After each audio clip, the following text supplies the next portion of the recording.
نحمده ونستعينه ونستغفره ونعوذ بالله من شرور أنفسنا ومن سيئات أعمالنا من يهده الله فلا مضل له ومن يضلل فلا هادي له وأشهد أن لا إله إلا الله وحده لا شريك له وأشهد أن محمدا عبده ورسوله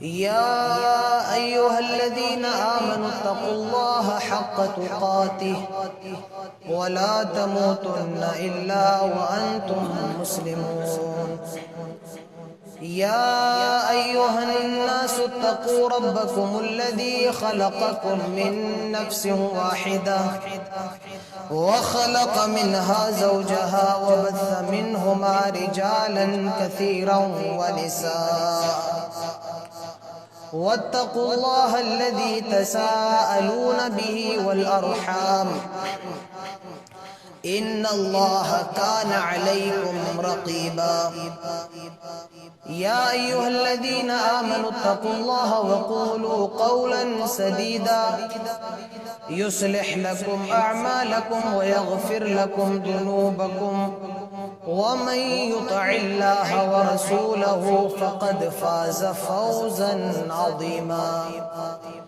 أما بعد فإن خير الحديث كتاب الله وخير الهدي هدي محمد صلى الله عليه وسلم وشر الأمور محدثاتها وكل محدثة بدعة وكل بدعة ضلالة وكل ضلالة في النار أعوذ بالله من الشيطان الرجيم بسم الله الرحمن الرحيم قاف والقرآن المجيد بل عجبوا أن جاءهم منذر منهم فقال الكافرون هذا شيء عجيب أإذا متنا وكنا ترابا ذلك رجع بعيد قد علمنا ما تنقص الأرض منهم وعندنا كتاب حفيظ بارك الله لنا ولكم في القرآن الحكيم وقال الله تعالى في مقام آخر أعوذ بالله من الشيطان الرجيم بسم الله الرحمن الرحيم أم حسبت أن أصحاب الكهف والرقيم كانوا من آياتنا عجبا إذ أوى الفتية إلى الكهف فقالوا ربنا آتنا من لدنك رحمة وهيئ لنا من أمرنا رشدا فضربنا على آذانهم في الكهف سنين عددا ثم بعثناهم لنعلم أي الحزبين أحصى لما لبثوا أمدا رب اشرح لي صدري ويسر لي أمري واحلل عقدة من لساني يفقه قولي رب زدني علما اللهم رب زدني علما انتہائی معزز حاضرین جمعہ بزرگوں نوجوان دوستوں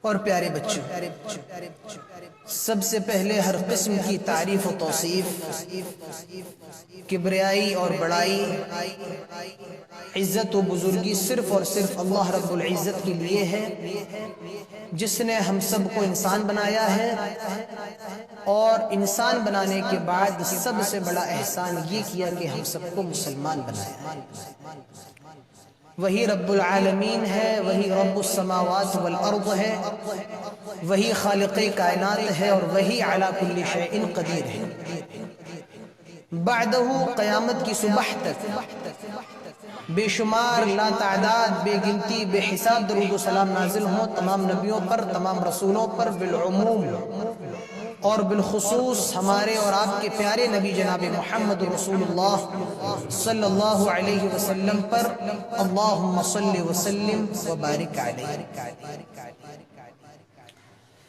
آج جمعہ کا دن ہے اور جمعے کے دن ہم سب کو یہ چاہیے کہ سورہ کہف کی تلاوت ضرور کریں۔ اللہ کے نبی فرماتے ہیں جو شخص جمعے کے دن سورۃ الکہف کی تلاوت کرتا ہے آئندہ آنے والے جمعے تک اس کے لیے ایک نور ہوتا ہے، اس کے لیے ایک روشنی ہوتی ہے۔ اور اللہ کے نبی فرماتے ہیں من حفظ 10 آیات من اول سورۃ الکہف عصم من الدجال، جو سورہ کہف کی ابتدائی 10 آیتیں یاد کر لے، حفظ کر لے، پیارے نبی فرماتے ہیں اسے دجال کے فتنے سے محفوظ کر لیا جائے۔ اور ایک روایت میں یہ آتا ہے کہ جو آخر کی 10 آیتیں یاد کر لے یا آخر کی 10 آیتیں پڑھ لے اسے بھی دجال کے فتنے سے محفوظ کر لیا جائے۔ سورہ کہف یہ قرآن کے بیچ میں ایک سورت ہے 15ویں پارے کے اندر۔ کہف کا معنی ہوتا ہے غار کی، گفا کی۔ چند نوجوان تھے، انہوں نے غار میں جا کر کے پناہ لے لی تھی، گفا کے اندر جا کر کے پناہ لے لی تھی، جنہیں اصحاب کہف کہا جاتا ہے، اور اسی کی مناسبت سے اس سورت کا نام سورۃ الکہف ہے۔ آج کے خطبے کا جو موضوع ہے وہ یہی ہے، اصحاب کہف کا واقعہ اور اس سے ہمیں اور آپ کو کیا سبق ملتا ہے۔ اصحاب کہف یہ کتنے تھے، یہ کس ملک میں تھے، کس شہر میں تھے، یہ کس دور میں تھے، کس زمانے میں تھے، ان کی زبان کیا تھی، ان کا حقیقی مذہب کیا تھا، اس بارے میں قرآن و حدیث خاموش ہے۔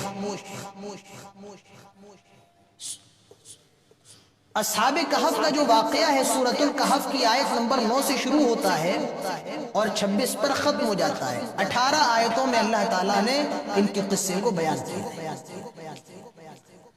قرآن میں صرف اتنا ہے کہ یہ ایمان لے کر کے آ گئے، پھر غار کے اندر چلے گئے اور اللہ تعالیٰ نے انہیں سلا دیا، پھر کئی سالوں کے بعد ان کا راز لوگوں پر آیا ہوا بحر کہف۔ لیکن یہ کس جگہ تھے، کس شہر میں تھے، یہ کس ملک میں تھے، ان کی زبان کیا تھی، ان کا حقیقی مذہب کیا تھا، یہ قرآن کے اندر موجود نہیں ہے۔ اس سے ایک نقطہ یہ معلوم چلا کہ قرآن یہ ناول کی کتاب نہیں ہے، قرآن افسانے کی کتاب نہیں ہے، قرآن ضرورت سے زیادہ بات نہیں کرتی ہے، جتنی کام کی چیزیں ہیں قرآن کے اندر صرف وہی چیزیں ذکر ہیں۔ ان کا واقعہ بڑے مختصر انداز میں قرآن مجید کے اندر آیا ہے۔ اور واقعہ کیوں آیا ہے؟ مکے کے لوگوں نے مدینے کی یہودی اور عیسائیوں کے اصرار پر 3 سوال کیے تھے۔ مکے کے لوگوں نے اللہ کے نبی سے 3 سوال پوچھے تھے۔ ایک سوال یہ پوچھا تھا کہ آپ روح کے بارے میں بتائیے، روح کیا ہے۔ دوسرا سوال یہ تھا کہ آپ ذوالقرنین کے بارے میں بتائیے، وہ ذوالقرنین کون تھے۔ اور تیسرا سوال یہ تھا کہ اصحاب کہف کے بارے میں ہمیں آپ بتائیے کہ اصحاب کہف کون تھے۔ تو ان تینوں سوالوں کا جواب اللہ تعالیٰ نے اس سورت کے اندر دیا ہے، ذوالقرنین کے تعلق سے اور اصحاب کہف کے تعلق سے۔ تو اصحاب کہف یہ چند نوجوان تھے۔ اب اللہ تعالیٰ اس قصے کو بیان کر رہا ہے۔ سورہ کہف کی آیت نمبر 9 کو دیکھیے۔ ام حسبت ان اصحاب الكهف والرقیم كانوا من آیاتنا عجبا، کیا لوگوں نے یہ گمان کر رکھا ہے، کیا لوگوں نے یہ خیال کر رکھا ہے، کیا لوگ یہ سوچ رہے ہیں ہم نے چند نوجوانوں کو کئی سال تک یہ غار میں سلا دیا اور پھر ان کو بیدار کر دیا، کیا یہ اللہ تعالیٰ کی کوئی عجیب نشانی ہے؟ کانو من آیاتنا عجبا، کہ یہ کوئی اللہ کی عجیب نشانی ہے، کوئی بہت تعجب کی نشانی ہے؟ نہیں نہیں، یہ تو اللہ ایک قصہ بیان کر رہا ہے، اس جیسی کتنی چیزیں ایسی ہیں کہ تم تعجب کرو گے، یہ تو ایک چیز ہے، اس جیسی کتنے سے معاملات ہیں کہ تمہارے ہوش فاختہ ہو جائیں گے۔ ام حسبت ان اصحاب الکہف والرقیم کانوا من آیاتنا عجبا، کیا لوگوں نے یہ گمان کر رکھا ہے، کیا لوگوں نے یہ سوچ رکھا ہے کہ یہ جو اصحاب کہف کا واقعہ ہے ہماری تعجب والی نشانیوں میں سے ایک نشانی ہے؟ تو یہ اصحاب کہف کا واقعہ شروع ہو رہا ہے۔ ام حسبت ان اصحاب الکہف والرقیم کانوا من آیاتنا عجبا اذ اوى الفتية الى الکہف فقالوا ربنا آتنا من لدنک رحمہ وہیئ لنا من امرنا رشدا۔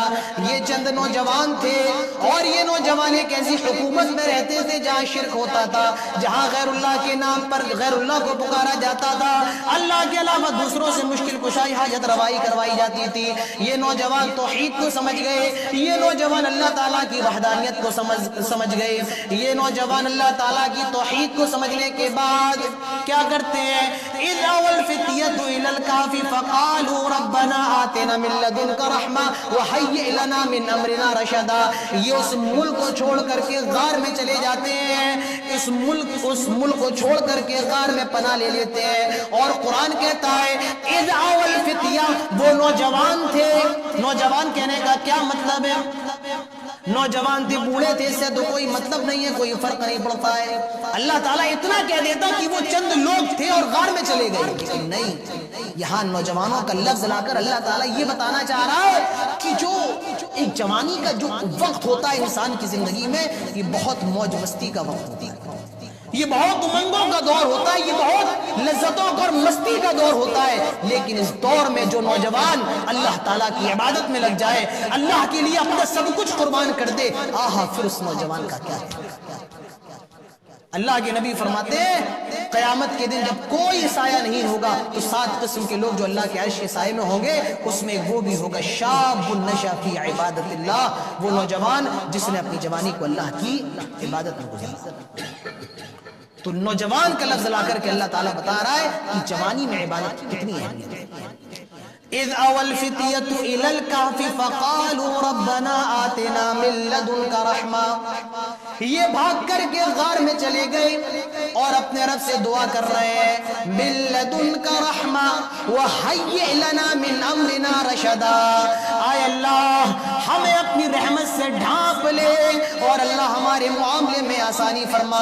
ہم نے صرف تیری توحید کے لیے، حق بات کی دعوت کے لیے اور کلمے کے لیے ہم نے اپنے ملک کو چھوڑ دیا، اپنے شہر کو چھوڑ دیا، ظالم بادشاہ سے بھاگے بھاگے آ رہے ہیں، پوری قوم ہماری پیچھے لگی ہوئی ہے، آئے اللہ اپنی خاص مدد نازل فرما، آئے اللہ ہم تجھ سے یہ دعا کر رہے ہیں وَحَيِّئْ لَنَا مِنْ أَمْرِنَا رَشَدًا، آئے اللہ ہمارے لیے آسانیاں فرما، ہمیں اپنی رحمت سے ڈھانپ لے۔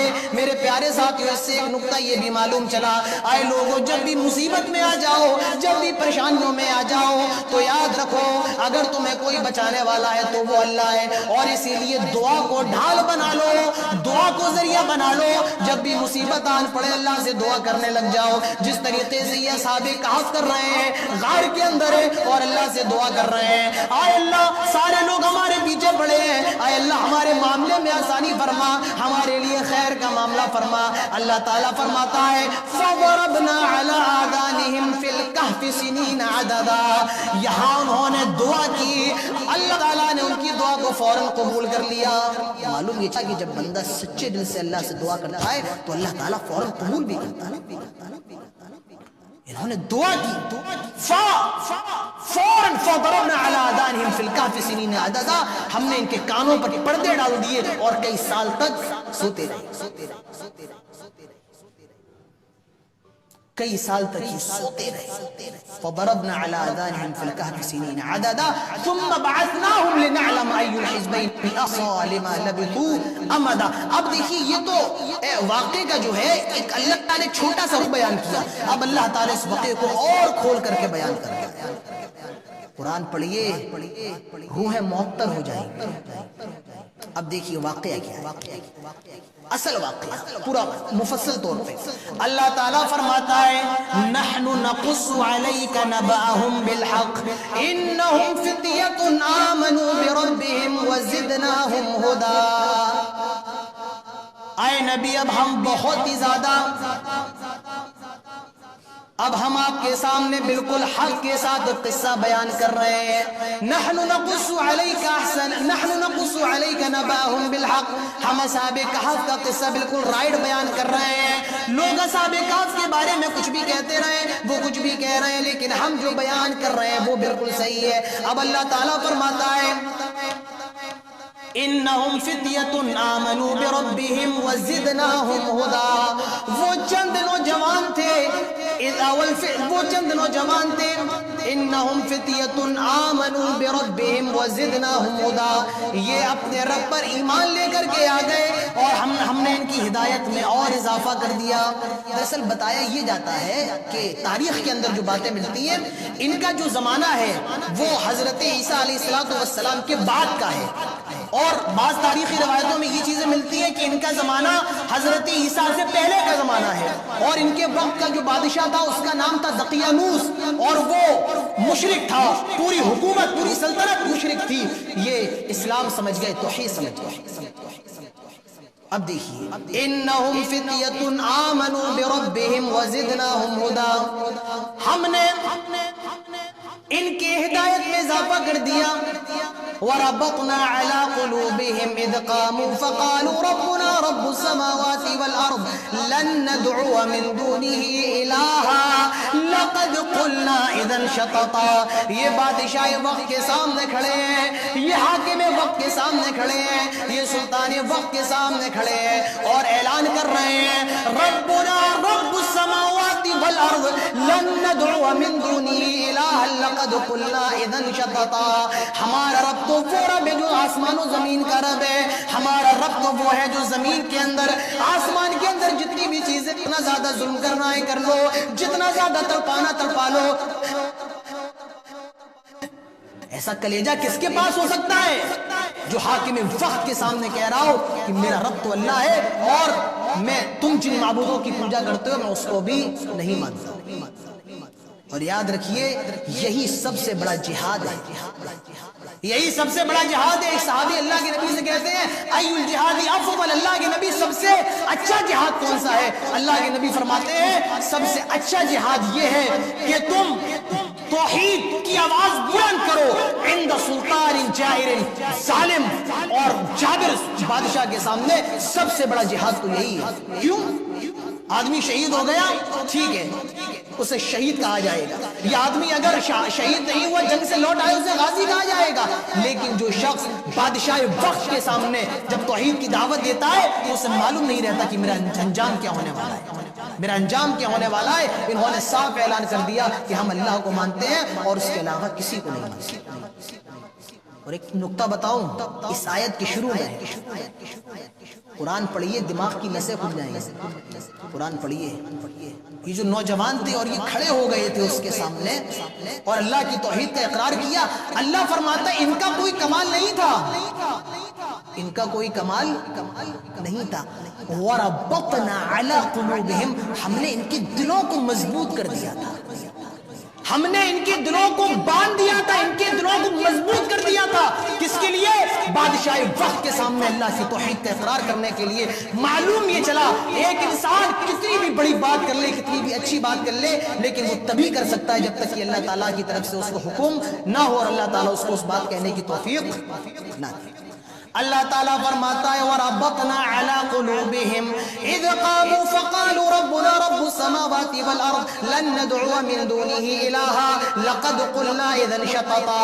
اللہ تعالیٰ فرماتا ہے ہم نے ان کے دلوں کو مضبوط کر دیا اور انہوں نے بادشاہ وقت کے سامنے یہ اعلان کر دیا کہ ہمارا رب صرف اللہ ہے، ہم اللہ کے علاوہ کسی کو نہیں پکاریں گے۔ لَقَدْ قُلْنَا إِذًا شَطَطًا، اگر ہم اللہ کے علاوہ کسی اور کو پکارنے لگ جائیں، اگر ہم اللہ کے علاوہ کسی اور بیٹا بیٹی مانگنے لگ جائیں، لقد قلنا اذن شططا، تو یہ تو اللہ تعالیٰ پر سب سے جھوٹی بات ہوگی، یہ تو اللہ تعالیٰ پر سب سے بڑا الزام ہوگا، یہ تو اللہ تعالیٰ پر سب سے بڑی غلط بات ہوگی۔ معلوم یہ چلا دنیا کا سب سے بڑا جھوٹ شرک ہے۔ آدمی اگر اللہ کے ساتھ کسی کو شریک کرتا ہے یا اللہ کے علاوہ کسی کی عبادت کرتا ہے تو وہ دنیا کا سب سے جھوٹا آدمی ہے۔ کھلا اللہ رہا ہے، پلا اللہ رہا ہے، پلا اللہ رہا ہے، اور آدمی کسی اور کے سامنے جھکے، یہ دنیا کا سب سے بڑا فریب ہے، یہ دنیا کی سب سے بڑی بے حیا بے وفائی ہے۔ تو یہ نوجوان تھے، یہ چپکے سے ملک سے باہر نکل گئے، شہر سے باہر نکل گئے۔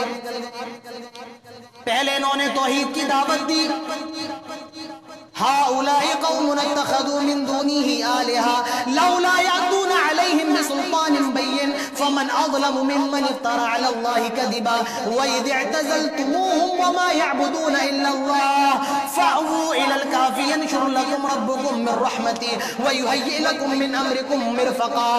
یہ اس ملک سے باہر نکل گئے، شہر سے باہر نکل گئے، اب آ کر مشورہ کر رہے ہیں، ہم نے تو ملک کو چھوڑ دیا ہے، ہم نے تو ان معبودوں کو بھی چھوڑ دیا ہے، ہم نے معبودوں کی عبادت کرنے والوں کو بھی چھوڑ دیا ہے، اب کیا کیا جائے، کہاں جایا جائے؟ یہ لوگ مشورہ کرتے ہیں اور مشورے میں یہ نتیجہ نکلا فَأْوُوا إِلَى الْكَهْفِ يَنشُرْ لَكُمْ رَبُّكُمْ مِنْ رَحْمَتِهِ۔ ایسا کرو کسی غار میں چلے جاتے ہیں اور کچھ دن کے لیے غار میں پناہ لے لیتے ہیں، ایسا کرو کسی غار میں انڈر گراؤنڈ ہو جاتے ہیں اور کچھ دن کے بعد بھاگ جائیں گے، اللہ تعالیٰ ہمیں اپنی رحمت نصیب فرمائے گا اور ہمارے معاملے میں آسانی فرمائے گا۔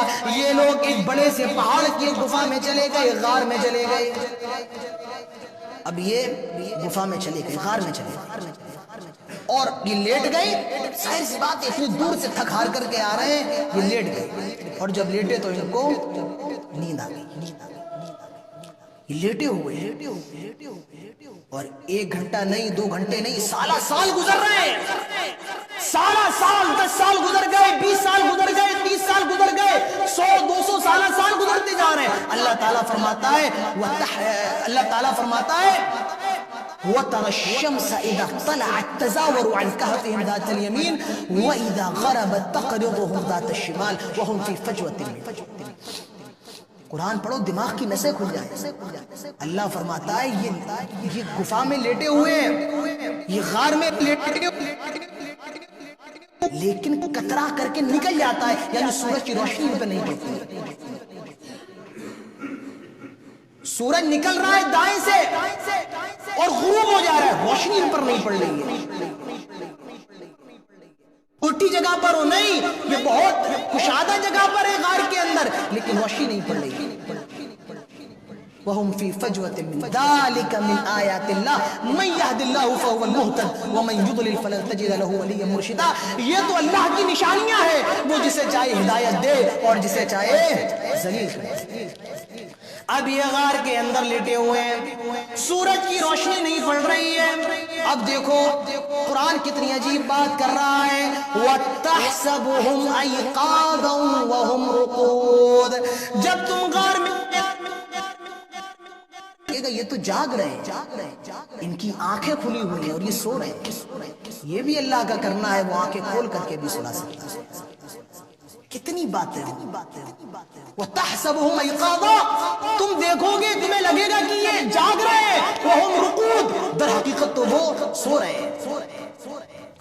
اور آگے اللہ تعالیٰ فرماتا ہے وَتَحْسَبُهُمْ أَيْقَاظًا وَهُمْ رُقُودٌ وَنُقَلِّبُهُمْ ذَاتَ الْيَمِينِ وَذَاتَ الشِّمَالِ وَكَلْبُهُمْ بَاسِطٌ ذِرَاعَيْهِ بِالْوَصِيدِ۔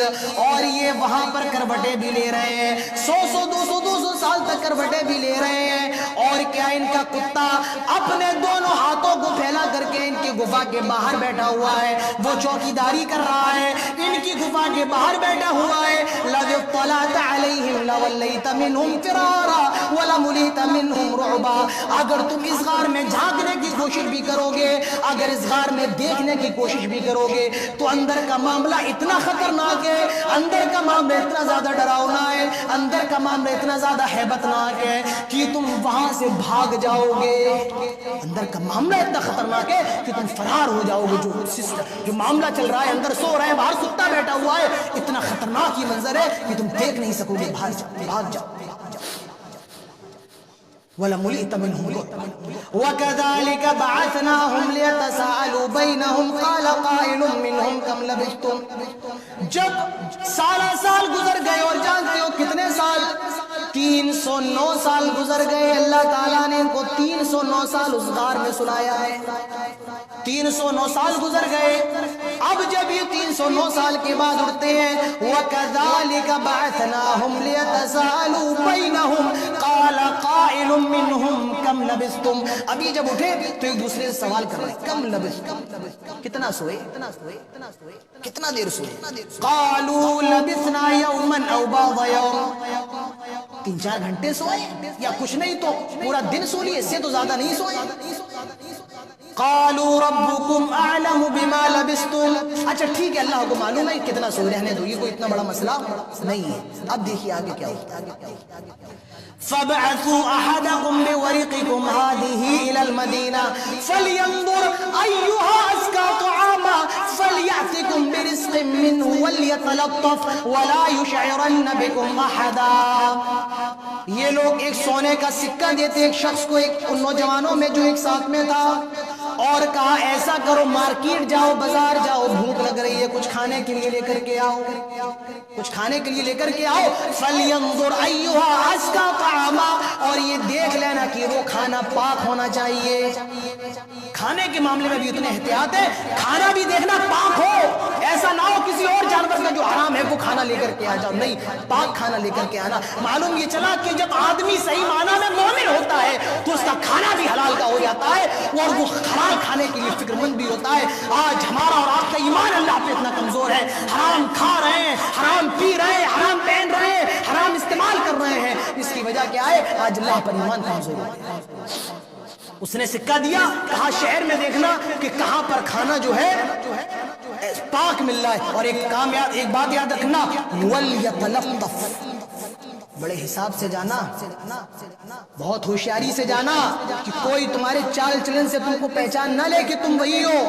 وَلَا يُشْعِرَنَّ بِكُمْ أَحَدًا. اور کوئی تمہارے بارے میں سمجھ نہ جائے کہ تم تو بھاگ. انہیں کیا معلوم تھا کہ ہم 309 سال کے بعد آ رہے ہیں؟ معلوم یہ چلا کہ جب مسلمان کوئی کام کرے تو اس سے پہلے پلاننگ ہونا چاہیے. ہم اور آپ مسلمان بہت جذباتی ہوتے ہیں، کوئی مسئلہ ہوا نکل آئے چیخنے چلانے. نہیں، یہ آیت اس بات کا سبق دے رہی ہے کہ مسلمانوں جب کوئی کام کرو تو اس سے پہلے پلاننگ کر لیا کرو. بہرکاف میرے پیارے ساتھیوں، اب وقت مجھے اس کے آگے اجازت نہیں دیتا ہے کہ میں اور کچھ کہوں. آگے کی باتیں ہیں، ممکن ہے انشاءاللہ وہ اگلے خطبے میں آپ کے سامنے رکھوں گا اگر اللہ تعالیٰ نے توفیق دی. اللہ تعالیٰ ہم سب کو کہنے سننے کے ساتھ تمام باتوں پر عمل کرنے کی توفیق عطا فرمائے. الہ العالمین ہم سب کو اصحاب کہف کے واقعے سے عبرت اور نصیحت حاصل کرنے کی توفیق عطا فرمائے. الہ العالمین ہمارے نوجوانوں کو اصحاب کہف کی طرح بننے کی توفیق عطا فرمائے. الہ العالمین جہاں کہیں مسلمان پریشان ہیں تو ان کی پریشانیوں کو دور فرما، جو مریض ہیں ان کو شفائے کامل اور عاجل عطا فرما. اے اللہ جب تک ہم زندہ رہیں توحید پر، اسلام پر، اور جب خاتمہ ہو تو ایمان پر.